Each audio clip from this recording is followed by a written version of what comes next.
At 11:48 p.m., a young woman walked into a downtown hotel carrying a black suitcase. Security cameras saw her enter the elevator and saw the doors close, but they never saw her come out.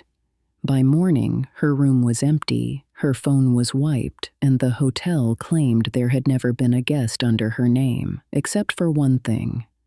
A housekeeper found a note hidden behind the mirror, and on that note were 4 words that changed everything. "He knows my name." This is the story of Elena Ward, a woman who checked into room 714 and vanished inside a hotel that later insisted she had never been there at all. The hotel stood on the edge of the financial district, wedged between glass office towers and a dead shopping arcade that closed every night at 9. By day, it looked expensive with polished stone, chrome doors, and a lobby with black marble floors and soft piano music playing from invisible speakers. But at night the place changed.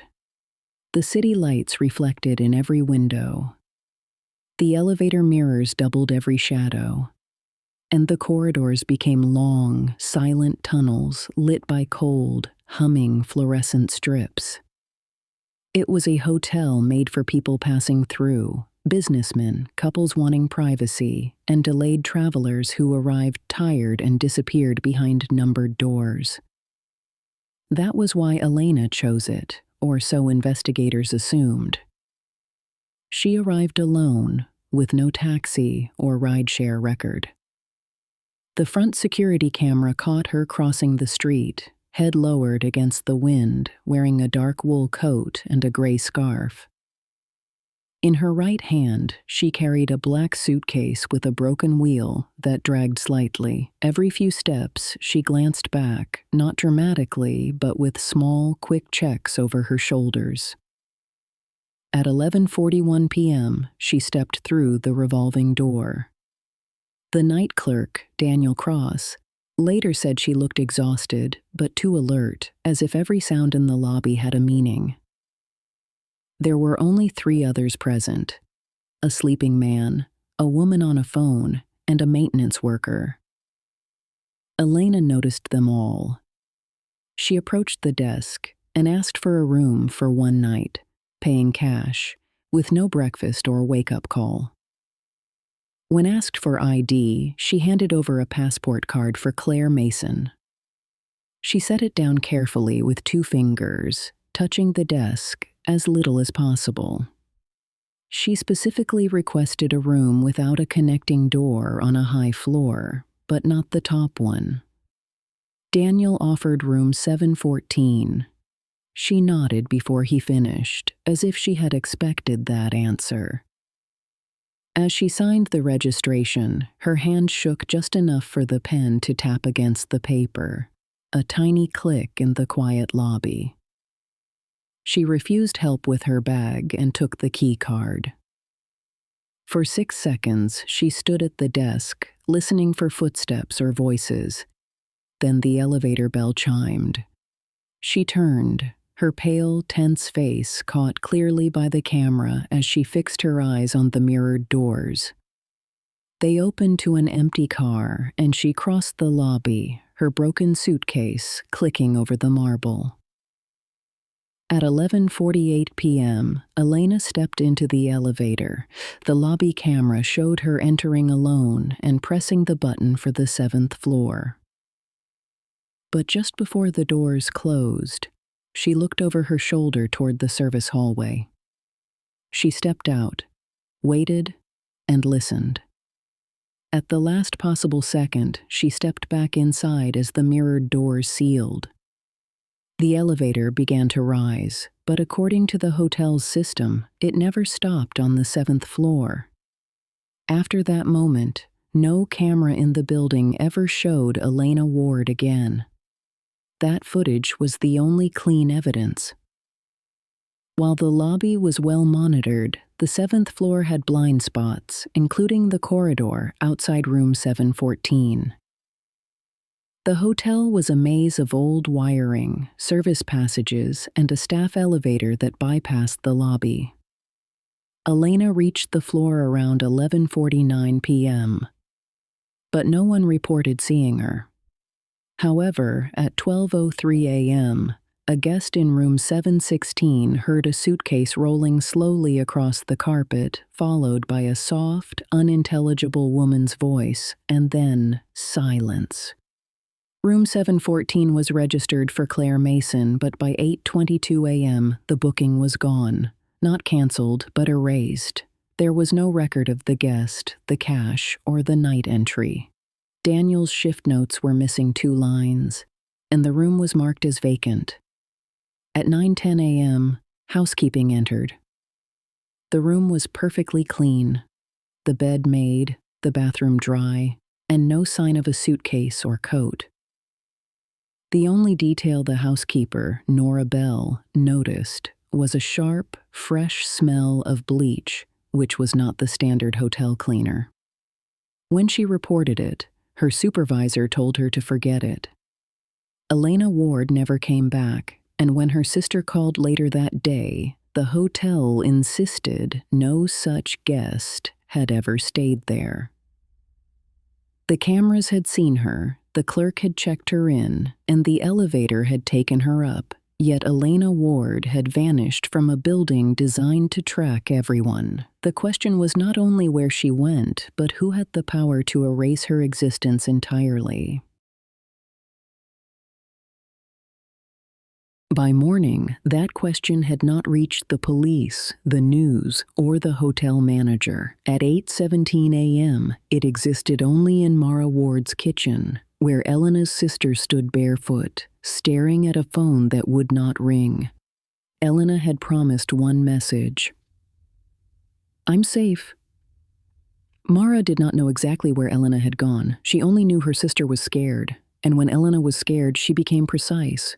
She made plans, she set times, she followed them. So when 8 o'clock passed with no message, Mara called. Once. Then again. Then again. The first 3 calls went straight to voicemail. On the 4th, the line rang twice before cutting off. That was the first thing that felt wrong, not the silence, the rings. As if Elena's phone had woken up, found a signal, and then been pushed back into the dark. At 8:26, Mara opened Elena's last text. A photo, no caption. Just a hotel window, a cold skyline, office towers, and reflections in the glass. Mara called the hotel closest to the skyline angle. The receptionist sounded polite. Mara gave Elena's name. Nothing. She gave the name Elena might have used. Still nothing. She described her sister. Dark coat, gray scarf, black suitcase. The receptionist paused too long.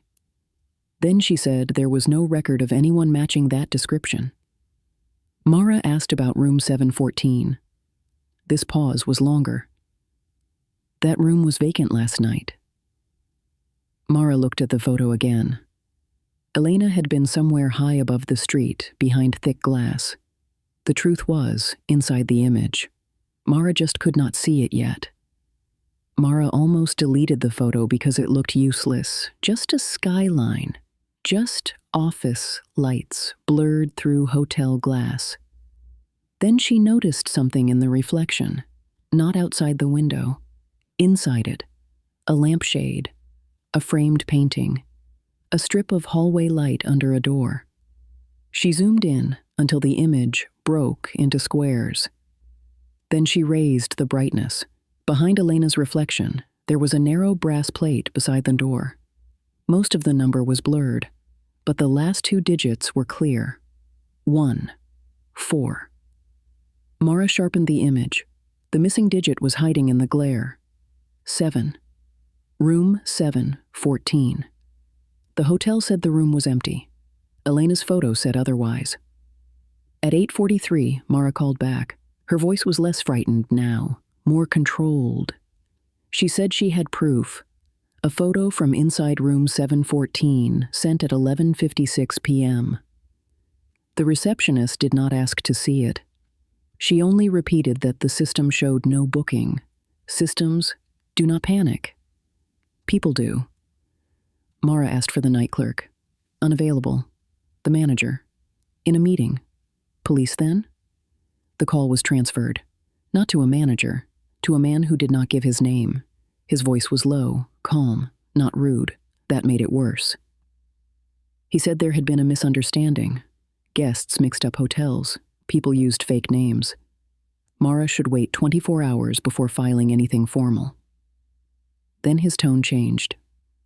Do not come here. Mara froze. What? A breath on the line. I mean, there is nothing for you to find here. Then the call disconnected. That sentence did not calm Mara down. It clarified the fear. A wrong hotel, a dead battery, a sister overreacting, but now someone inside the hotel had told her not to come. At 9:12, Mara called the police. The officer asked if Elena was an adult. She was. If she had a history of disappearing, she did not. If she might be hiding, avoiding debt, or leaving by choice. Mara answered each question, and with every answer, she heard the case shrinking. A missing child is an emergency. A missing adult is often treated like a decision. Then came the alias. The moment Mara admitted Elena might have checked in under another name, the tone shifted. Now Elena was evasive, complicated, possibly hiding on purpose. Mara explained the photo, the hotel denial, the missing booking, and the warning. The officer returned to one phrase. At this stage, there is no evidence of a crime. By late morning, Mara was in a taxi headed downtown, phone in one hand, Elena's photo in the other. The city looked cleaner in daylight, busier. Then the hotel appeared. Tall, polished, impersonal. Its glass facade reflected the sky like a closed eye. Mara stepped onto the curb and looked up. Somewhere above her was room 714, the room her sister had photographed, the room the hotel said had been empty, the room that, according to every official record, had never been booked. Inside, the piano music was still playing. The elevators still opened and closed like nothing had happened. And when Mara reached the front desk and said Elena's name, the woman behind the counter smiled with practiced sympathy. Then she repeated the lie. I'm sorry. We have no record of her being here.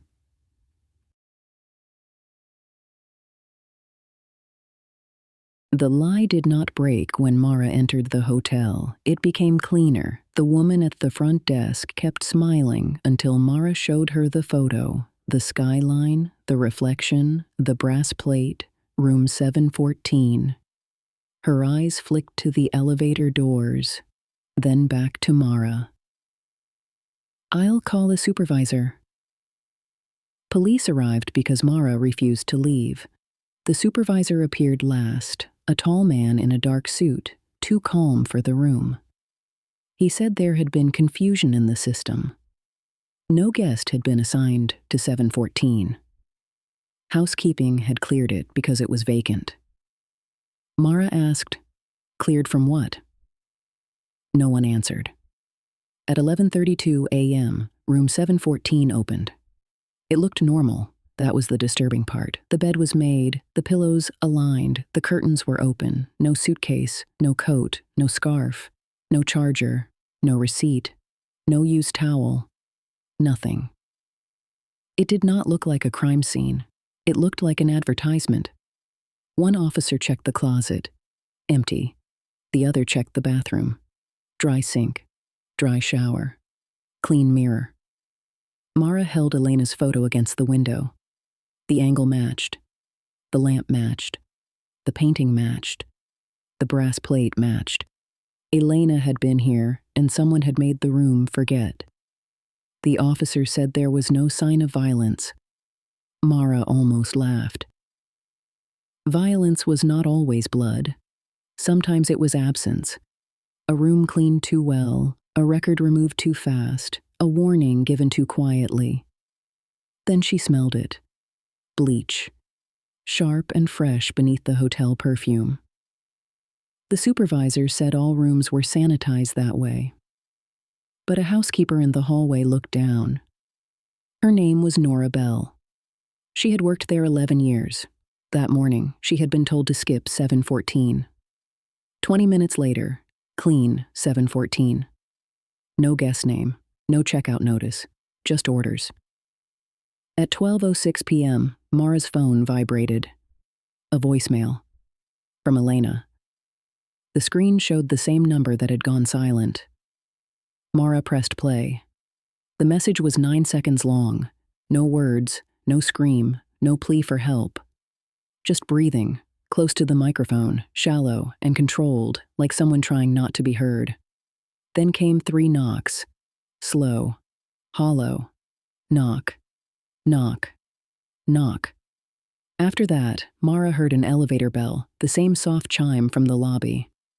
Then the line died. Police traced the signal. It had not come from across the city, not from a car, not from Elena walking away. The voicemail had been sent from inside the hotel, and the last location ping placed it near room 714. The room they had already searched. After that, the officers changed. Not completely, enough. One called it in. The other asked Mara to play the voicemail again. Each time, the room felt colder. Breath. 3 knocks. Elevator bell. Silence. The supervisor blamed hotel Wi-Fi, delayed messages, automatic reconnects, technical glitches. But when the officer asked for router logs, he stopped explaining. The logs showed Elena's phone connected at 11:52 p.m. That made sense. It disconnected at 12:19 a.m. Maybe a dead battery. Then it connected again at 12:04 p.m. for 19 seconds, long enough to send one voicemail. From inside the building. Mara asked where the phone was now. No one knew. Security checked the lobby. Housekeeping checked laundry bins.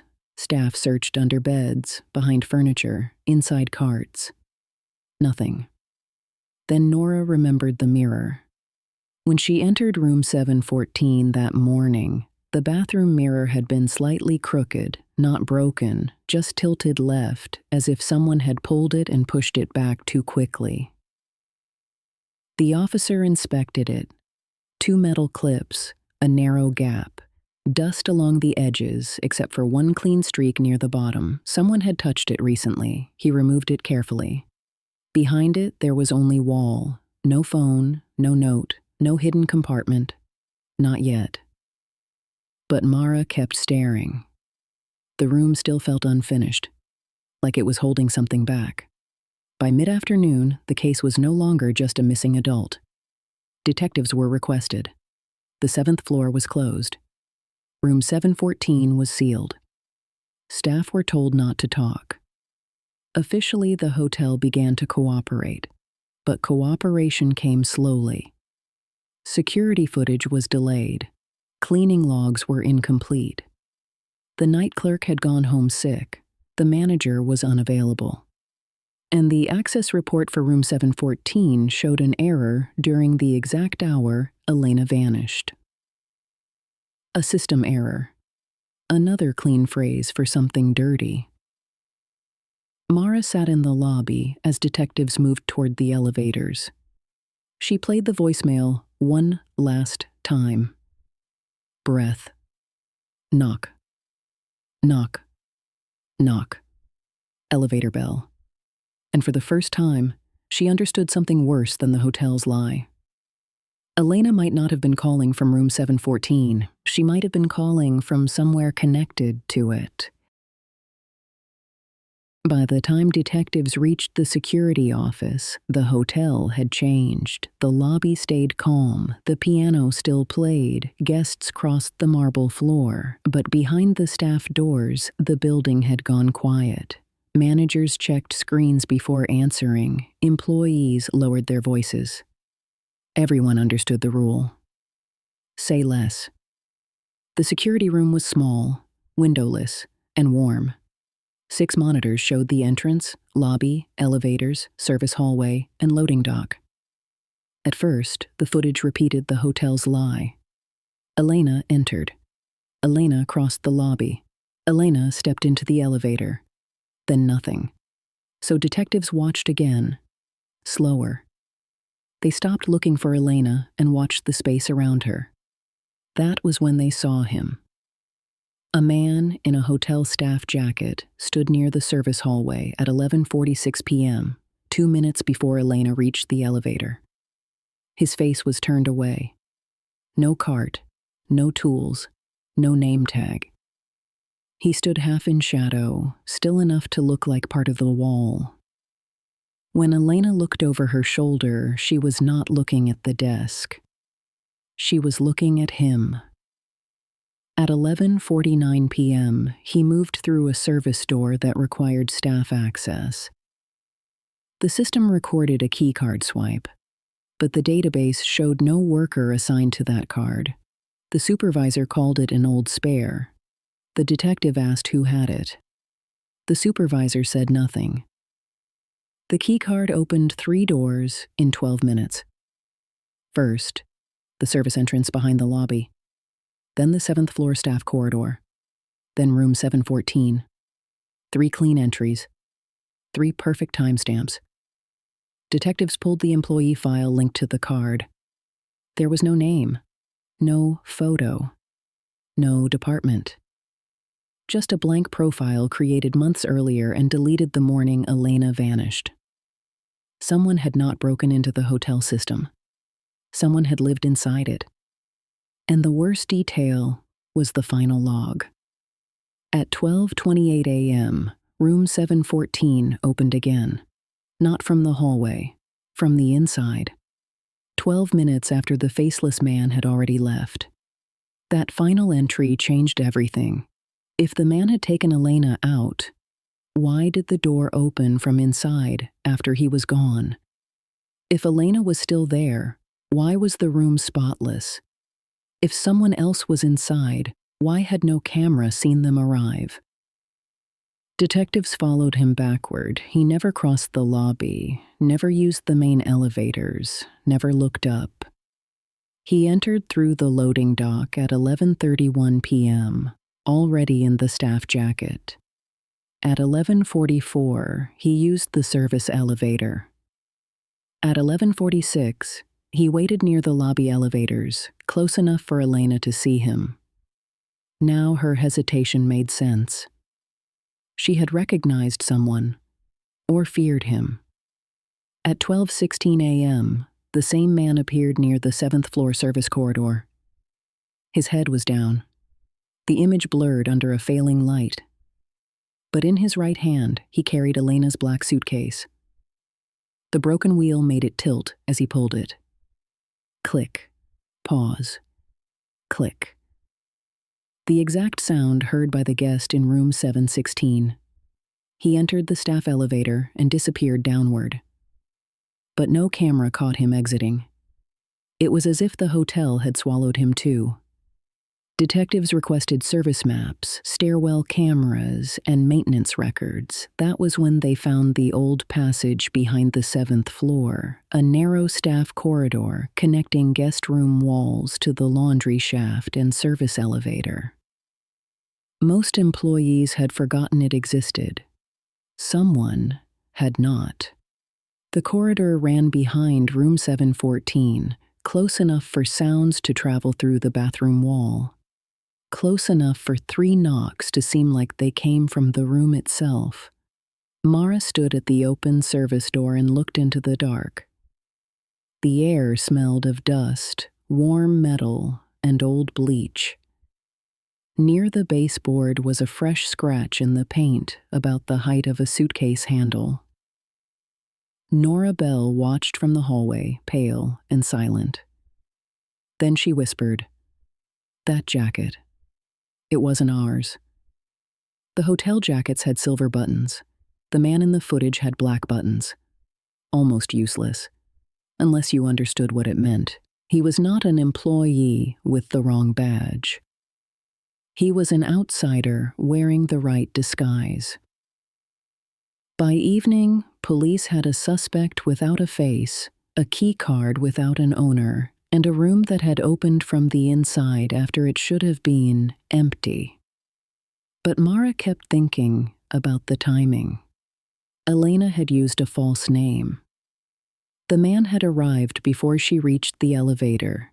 The card had been created months earlier. This was not a stranger finding an opportunity. This was a plan waiting for her. And somewhere inside the hotel's erased records, someone had known she was coming. The hidden corridor changed the shape of the case, but it did not explain Elena, not yet. It explained how someone moved unseen, how the suitcase disappeared, and how the voicemail could echo from a place connected to room 714. But it did not explain why she came to that hotel, why she used a false name, or why the man without a face had been waiting before she reached the elevator. The answer came from Nora Bell. She had stayed quiet longer than she should have. Not because she was guilty, because she was afraid. By the next morning, the 7th floor was sealed, detectives were reviewing logs, and the hotel was pretending to cooperate. Nora waited until the supervisor left. Then she approached Mara and said, "There's something I didn't tell them." She led detectives back into room 714, straight to the bathroom. The mirror had already been removed once, searched once, dismissed once. But Nora pointed to the lower frame. "Not behind the mirror," she said. "Inside it." The frame was hollow, cheap brass over thin metal, the kind used in hundreds of identical hotel rooms. A detective pried open the bottom edge. At first, nothing fell out.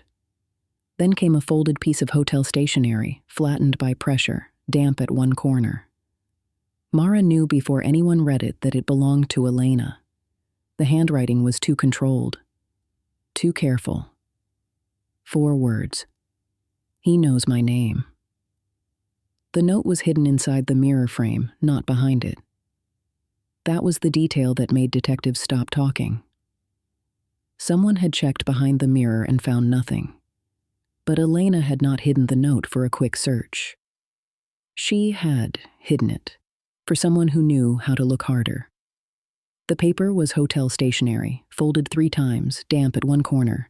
No signature, no explanation. Just 4 words in careful black ink. "He knows my name." Mara read it once, then again, and the room changed around her. Elena had not been randomly followed. She had known someone was close, and before she vanished, she left proof that the danger had found her. For the first time, the case stopped being a disappearance and became a warning. Detectives searched Elena's apartment that afternoon. Not Mara's version of Elena, the careful sister who made plans and sent check-in texts. A different Elena. A woman with files hidden in recipe folders, duplicate drives taped behind drawers, and printed articles marked with dates, initials, and hotel addresses. She had been collecting information for months. Missing guests, altered bookings, deleted footage, private security contracts linked to luxury hotels, corporate retreats, and political events. No names famous enough to make headlines. Just drivers, assistants, accountants, temporary staff. People easy to misplace inside large systems. At the center of the files was a contractor called Vesper Group. Officially, they provided executive protection and surveillance consulting. Unofficially, Elena believed they specialized in making problems disappear. The hotel had hired them 6 months earlier after a data breach. That was when the blank keycard profile was created. That was when certain service cameras began failing. That was when room 714 started appearing in maintenance logs more than any other room on the 7th floor. Elena had not gone there to hide. She had gone there to confirm something. Maybe she planned to photograph the room. Maybe she planned to meet someone. Maybe she thought the false name would protect her for one night. It did not. By the end of the week, police had the note, the voicemail, the erased booking, the keycard logs, and footage of the faceless man carrying her suitcase. What they did not have was Elena. They never found the phone. They never identified the man. Vesper Group denied involvement, then dissolved 3 months later under a different name. The hotel changed ownership. Room 714 was renovated, the mirror was replaced. The official report called Elena Ward the victim of a probable abduction by an unknown individual with insider access. Clean language, careful language, language designed to close a file without opening a door. Mara never accepted it. She kept the voicemail, she kept the photo, she kept the note in a plastic sleeve inside a locked drawer. For 1 month, nothing happened. Then, on a Tuesday morning, a postcard arrived with no return address. The front showed another city, another hotel skyline, another wall of glass reflecting lights that looked almost blue. On the back, there was no message, no threat, no name. Only 3 marks, pressed into the paper with black ink. Knock, knock, knock. Mara stood in her kitchen, where this had begun, holding the card under the cold morning light. For the first time, she wondered whether Elena had sent the warning herself, or whether someone else was telling her that the room had never really been empty. The hotel had erased Elena from its system, but someone had remembered Mara